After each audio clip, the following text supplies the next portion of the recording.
नमस्ते दोस्तों, स्वागत है आपका आपके इंटीरियर चैनल जीएम डेकोर पर। दोस्तों, फर्नीचर बनाने के लिए आजकल पीवीसी फोम बोर्ड शीट का काफी ज्यादा यूज होने लगा है। पीवीसी फोम बोर्ड शीट से क्या क्या फर्नीचर बन सकते हैं, क्या इसका टेक्निकल स्पेसिफिकेशन है, क्या इसकी साइजेस आती है, क्या इसकी प्राइस आती है और क्या इसकी लिमिटेशन है और क्या इसकी स्ट्रेंथ है, क्या इसके प्लस पॉइंट्स हैं, ये सारी डिटेल हम आपको एक शॉर्ट रूप में इस वीडियो में समझाएंगे। तो पूरे वीडियो में बने रहिए। सब्सक्राइब करिए जीएम डेकोर चैनल को इंटीरियर रिलेटेड इंफॉर्मेशन के लिए और कांटेक्ट करिए ऑनलाइन इंटीरियर डिजाइनिंग के लिए। दोस्तों, सबसे पहला क्वेश्चन आपके दिमाग में आया होगा कि क्या क्या इसकी साइजेस आती है, उसके बारे में बेसिक इंफॉर्मेशन क्या होती है। तो दोस्तों, 8x4 की साइज में ये जनरली मार्केट में मिल जाता है। इसकी थिकनेस जैसा मेरे हाथ में 18 mm का पीस है, पर ये 6 mm से लेकर 30 mm तक की साइज में मार्केट में मिल जाता है। 6 mm, उसके बाद 9 mm, 12 mm, 15 mm, 18 mm, 25 mm और अप टू 30 mm की जनरली जो रनिंग साइज है वो मार्केट में मिल जाती है। इससे ऊपर की साइज ऑन ऑर्डर तैयार हो जाती है। कभी आपको 45 mm का भी चाहिएगा तो बन जाएगा, पर आपको एक तो क्वांटिटी देनी पड़ेगी और उसके बाद ऑन ऑर्डर ही प्रोडक्ट तैयार होगा। अगली चीज है कि इसके अंदर कलर क्या आता है। तो जनरली 90% जो शीट्स है वो इस तरह के ऑफ व्हाइट कलर की ही मार्केट में मिलती है, चाहे किसी भी कंपनी में हो। कुछ कंपनियां लाइट ब्राउन कलर का भी इसको बना रही है, वो बनाते समय ही अंदर के कलर डाल देती है, उसको लाइट ब्राउन कलर का कर देती है। उसके बाद अगला पॉइंट क्या है कि इसकी कॉस्ट क्या आती है। तो दोस्तों, इसकी कॉस्टिंग अगर हम 18 mm पीस की ही बात करें तो लगभग 100 रुपए स्क्वायर फीट से लेकर और 200 रुपए स्क्वायर फीट तक का ये प्रोडक्ट मार्केट में मिल जाता है। अब कॉस्टिंग में इतना अंतर क्यों है? क्योंकि इसकी डेंसिटी में अंतर है। इसकी डेंसिटी लगभग 0.4 ग्राम पर क्यूबिक सेंटीमीटर से स्टार्ट हो जाती है और अप टू 0.7 ग्राम पर क्यूबिक सेंटीमीटर डेंसिटी का मार्केट में मिल जाता है। तो जैसे जैसे डेंसिटी बढ़ती जाएगी उसका वजन भी बढ़ता जाएगा और उसकी कॉस्टिंग भी बढ़ती जाएगी। इसलिए जो वेरिएशन है 100 रुपए से लेकर 200 रुपए तक की शीट मार्केट में 18 mm की मिलती है। ये कुछ बेसिक टेक्निकल स्पेसिफिकेशन हमने आपको इस पीवीसी शीट के बारे में बताया। अब आपके दिमाग में अगला जो क्वेश्चन आएगा कि इसकी स्ट्रेंथ कितनी होती है। भाई, प्लाईवुड की जगह हम इसको काम में ले रहे हैं तो उसकी तरह स्ट्रेंथ है या नहीं है। तो दोस्तों, इसका जो अगर हम बॉन्डिंग देखेंगे या कैसे बना हुआ है इसको समझेंगे तो ये कोर लेवल मॉलिक्यूल बॉन्डिंग द्वारा बना हुआ है। इसके अंदर ऐसा नहीं कोई ओवरलैपिंग की गई है या इसको कीलों से जोड़ के बनाया गया है या जॉइंट पत्ती से जोड़ के बनाया गया है। ये डायरेक्टली कोर लेवल पर मॉलिक्यूल बॉन्डिंग द्वारा बंधा हुआ है।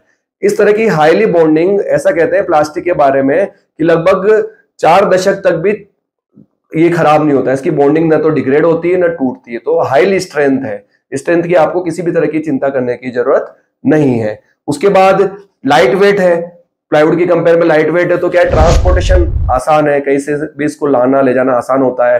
ट्रांसपोर्ट में डैमेज कम होता है। स्ट्रेंथ हाई होने के कारण क्या होगा, जनरली प्लाईवुड तो हम क्या देखते हैं कई बार उतारने करने में कोने टूट जाते हैं या फिर फट जाती है। इसके अंदर ऐसा नहीं है क्योंकि केमिकल बॉन्डिंग इसकी कोर लेवल पे है। मॉलिक्यूलर बॉन्डिंग होने के कारण आसानी से ये जर्क लगने पर टूटता नहीं है। तो बहुत ही स्ट्रेंथ वाला प्रोडक्ट है और सभी तरह की डेंसिटी में आता है। तो आप इसकी स्ट्रेंथ को लेके चिंता मुक्त रहिए, बहुत अच्छा क्वालिटी का ये है। अगला क्वेश्चन जो आपके दिमाग में होगा कि इसकी ड्यूरेबिलिटी कितनी है। ड्यूरेबिलिटी के बारे में मैं केवल इतना सा बताना चाहूंगा कि कितना ही मॉइस्चर आ जाए, पानी आ जाए, न तो ये कभी गलेगा, सड़ेगा, श्रिंक होगा, ना ही फूलेगा।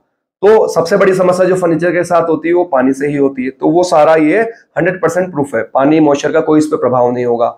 दूसरी चीज, कीड़े लगना, दीमक लगना, ये इसके अंदर 0% प्रोबेबिलिटी है क्योंकि कीड़े दीमक प्लास्टिक को नहीं खा सकते, प्लास्टिक के अंदर कुछ भी वो नहीं कर सकते। लकड़ी के अंदर जो भी समस्याएं कीड़े दीमक की रहती है इसके अंदर बिल्कुल भी नहीं है। उसके बाद ये है कि ड्यूरेबिलिटी के बारे में एक पॉइंट में और ऐड करना चाहूंगा कि फायर रिटार्डेंट है। मतलब लकड़ी के अंदर कोई आग वगैरह लगी तो लकड़ी का फर्नीचर क्या होगा, आग को और फैला देगा, बट ये फैलाता नहीं है। फ्लेम रिटार्डेंट है, वहीं पे बुझ जाएगा, फ्यूम हो जाएगा, पर ये आग को फैलाएगा नहीं। तो ये इसकी कुछ पॉइंट है जिससे ये हाईली ड्यूरेबल प्रोडक्ट बन के निकलता है। अब अगला पॉइंट आपके दिमाग में क्या होगा दोस्तों कि प्रोडक्ट तो बहुत अच्छा है पीवीसी शीट, पर हमारे सिटीज में अवेलेबल होगा नहीं होगा। मान लो आप कोई छोटे सिटी में है, सी ग्रेड डी ग्रेड वाली सिटी में है, तो वहां मिलेगा नहीं मिलेगा। उसके बाद हमारे यहाँ जो कारपेंटर हैं वो इसको फर्नीचर बना पाएंगे नहीं बना पाएंगे। तो दोस्तों दोनों ही क्वेश्चन का आंसर है कि ये इजीली मिल जाता है क्योंकि पूरे देश में कई सैकड़ों कंपनियां इसको बनाने लगी है। क्यों? इसकी डिमांड बहुत ज्यादा है। दूसरा, इसके लिए कोई विशेष अलग से कारपेंटरी टूल्स की आवश्यकता नहीं होती है। जैसे ड्रिलिंग हम प्लाईवुड में करते हैं वही ड्रिल मशीन से इसके अंदर ड्रिल हो जाता है। स्क्रू जरूर हमें थोड़े ब्लैक स्क्रू, प्लेटेड स्क्रू काम में लेने पड़ेंगे, बट नॉर्मल मशीन से काम हो जाएगा। कटिंग इसकी करनी है तो नॉर्मल कटिंग से काम, कटर जो मशीन होती है उससे काम हो जाएगा। ब्लेड थोड़ा हमें शार्प लेना पड़ेगा, बट नॉर्मल कटर इसके अंदर काम कर जाएंगे।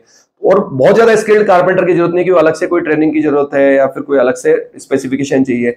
नॉर्मल उसको टूल्स चलाना आना होना चाहिए, तो इस पे हम आसानी से काम कर सकते हैं। अगला क्वेश्चन जो आपके दिमाग में आएगा, या भाई इससे सब चीजें हमने समझ ली, पर बनाए क्या क्या? तो दोस्तों, इंडोर फर्नीचर में कई सारी चीजें हम इससे बना सकते हैं। जैसे कि बाथरूम के अंदर भी आजकल कैबिनेट्स बनने लगे हैं, वैनिटी यूनिट बनने लगी है, वो आप इससे बनाइए, पानी का कोई प्रभाव नहीं होगा।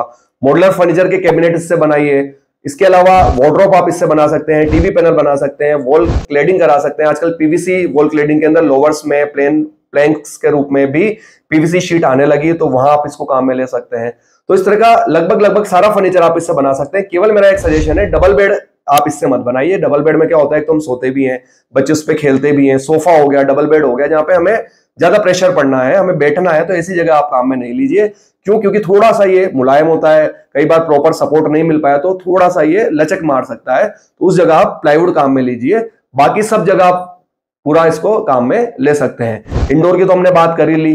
आउटडोर में बहुत ज्यादा यूज होता है। आपने देखा होगा जो आउटडोर के गेट होते हैं या फिर फ्रंट पैनलिंग होती है, एलिवेशंस होते हैं, वहां पे भी, या रेलिंग में भी बहुत ज्यादा काम आता है। जाली के रूप में, सीएनसी कटिंग जाली के रूप में काफी ज्यादा पीवीसी शीट काम में ली जाती है, तो वहां पे काफी ज्यादा काम हो रहा है। फ्रंट एलिवेशन में भी वॉल क्लेडिंग की जाती है। वॉल क्लेडिंग के लिए फ्रंट एलिवेशन की शीट्स भी पीवीसी शीट की बनी हुई मार्केट में आ गई है, जो टेम्परेचर रजिस्ट करती है। बाहर के जो डर्ट है, हाई टेम्परेचर, उसको भी रजिस्ट कर जाती है और सालों साल मेंटेन रहती है। तो ऐसी जगह पे भी आप अपने इस पीवीसी शीट को काम में ले सकते हैं। फर्नीचर तो आपने पीवीसी शीट का बना लिया, अब इसके ऊपर फिनिशिंग क्या क्या कर सकते हैं दोस्तों, तो इसके बारे में केवल इतना सा बताना चाहूंगा। आप इसकी सरफेस देखेंगे तो बिल्कुल स्मूथ सरफेस है, किसी भी तरह की ग्रेन्स इसके अंदर नहीं। जैसा कि लकड़ी की प्लाईवुड में ग्रेन आते हैं, हल्का हल्का दाना आता है, न पोरोसिटी है, तो किसी भी तरह का पेंट आप इस पे कर सकते हैं, डीको पेंट करा सकते हैं, डायरेक्ट लेमिनेट भी आप इस पे लगा सकते हैं। तो हर तरह की फिनिशिंग इस पे आसानी से हो जाती है। केवल ये हुआ कि लेमिनेट लगाना है तो नॉर्मल ग्लू की जगह आपको जो पीवीसी ग्लू है, जैसे प्रोबॉन्ड हो गया, इस तरह का ग्लू काम में लेकर इसके ऊपर लेमिनेट लगानी पड़ेगी।